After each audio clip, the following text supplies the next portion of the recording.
Hello students, आज हम class 10th का ट्रायंगल्स का एक और टॉपिक पाइथागोरस थ्योरम डिस्कस करने जा रहे हैं।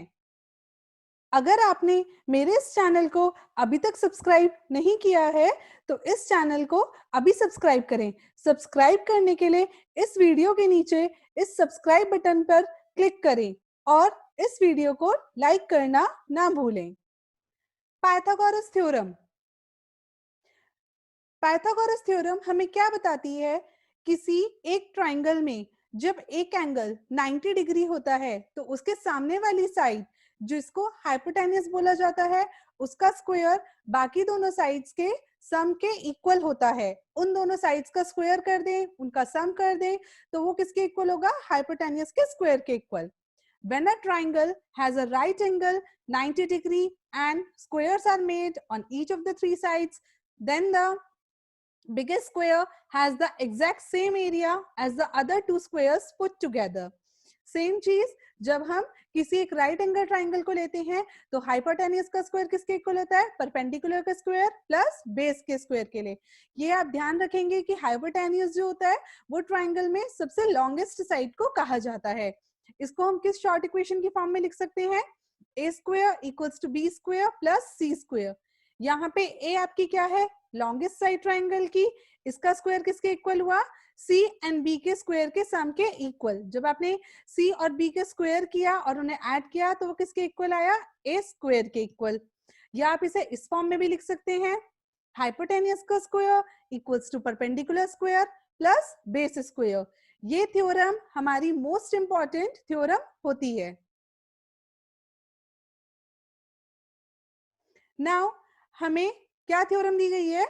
इन a right triangle the square of the hypotenuse is equal to the sum of the squares of the other two sides। जो भी आपको पाइथागोरस थ्योरम बताई गई, एक राइट एंगल ट्राइंगल में हाइपोटेन्यूस का स्क्वायर बाकी दोनों साइड्स के स्क्वायर के सम के इक्वल होता है। ये तो हमें पता लग गया, लेकिन अब हमें इसे प्रूव करके दिखाना होता है। प्रूव कैसे करेंगे वो भी देखते हैं। हमने एक राइट ट्राइंगल एबीसी कंसीडर किया। ये रहा हमारा ट्राइंगल एबीसी, जिसमें बी में हमने माना कि राइट एंगल है। हमें प्रूव क्या करना है? AC square equals to AB square plus BC square. इसके अंदर AC हमारी हाइपोटेन्यूस है, AB और BC हमारे परपेंडिकुलर और बेस हैं। प्रूविंग के लिए सबसे पहले हमने इसमें कंस्ट्रक्शन कर दी। BD एक हमने परपेंडिकुलर कंस्ट्रक्ट किया AC के ऊपर। अब हम क्या करेंगे? इन दो जो हमारे ट्राइंगल्स डिस्ट्रीब्यूट हो गए हैं, ADB और BDC, इन दोनों ट्राइंगल्स को सिमिलैरिटी से हम इक्वल सिमिलर प्रूव कर देंगे। उसके बाद ये हमारी थ्योरम प्रूव्ड हो जाएगी। हमने लिया ट्राइंगल ADB और ABC। ADB और ABC में हमने जब ADB और ABC हमारे सिमिलर हो गए, सिमिलैरिटी के लिए हमने क्या देखा? एंगल ADB और एंगल B दोनों 90 डिग्री हैं और एंगल A और एंगल A हमारा कॉमन हो गया। जब ये दो चीजें हो गई तो ये दोनों सिमिलर हो गए।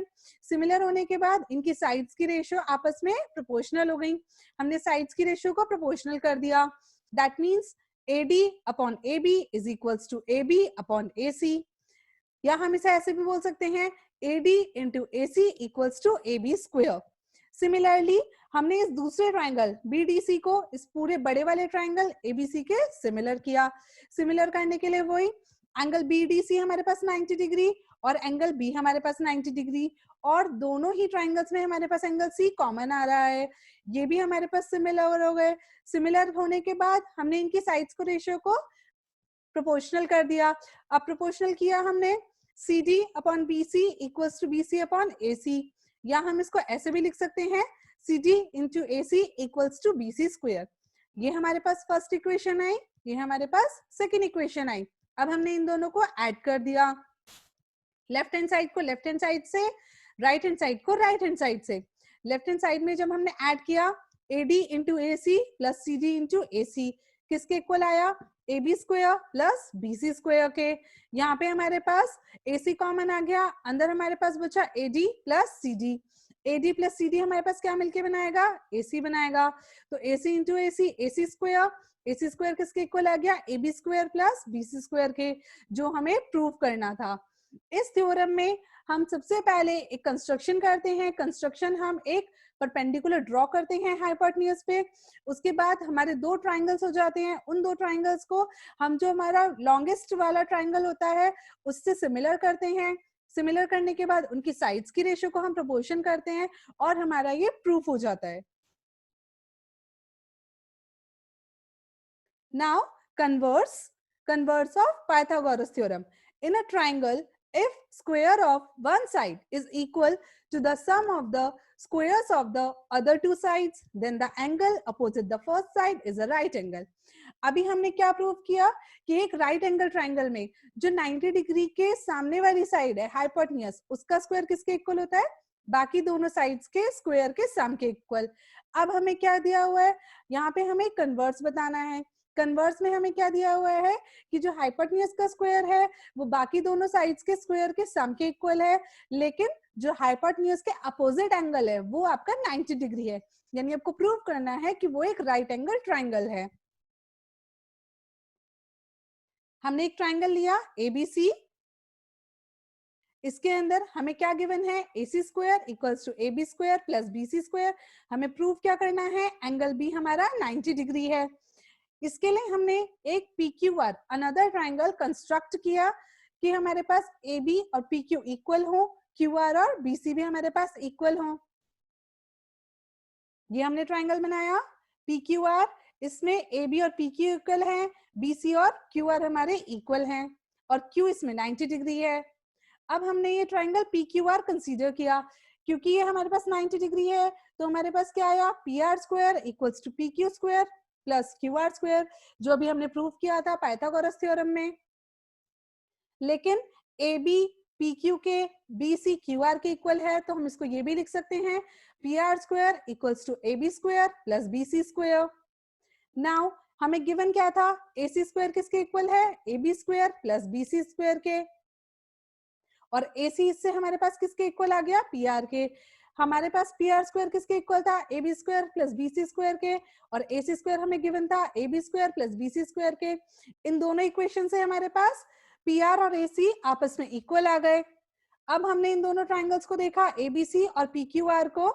इसमें AB PQ के इक्वल है, BC QR के इक्वल है, AC PR के इक्वल है। इसलिए जब हमारे पास तीन साइड्स आपस में इक्वल हो गई तो triple S theorem, side side side congruency theorem से ये दोनों ट्राइंगल कन्गुरेंट हो गए। इससे हमारे पास क्या प्रूव हुआ कि एंगल बी जो है एंगल क्यू के इक्वल हो गया। जब हमारे पास दो ट्राइंगल्स कन्गुरेंट हो जाते हैं तो उनके सारे कॉरेस्पॉन्डिंग एंगल्स, कॉरेस्पॉन्डिंग पार्ट सब आपस में इक्वल हो जाते हैं। तो हमारे पास एंगल बी एंगल क्यू के equal, CPCT common parts of कन्गुरेंट triangles. लेकिन हमें पता था, हमने क्या माना था? एंगल क्यू 90 डिग्री है और एंगल बी एंगल क्यू के इक्वल आ गया तो एंगल बी भी हमारे पास 90 डिग्री आ गया। Hence proved. Hope you understand, guys.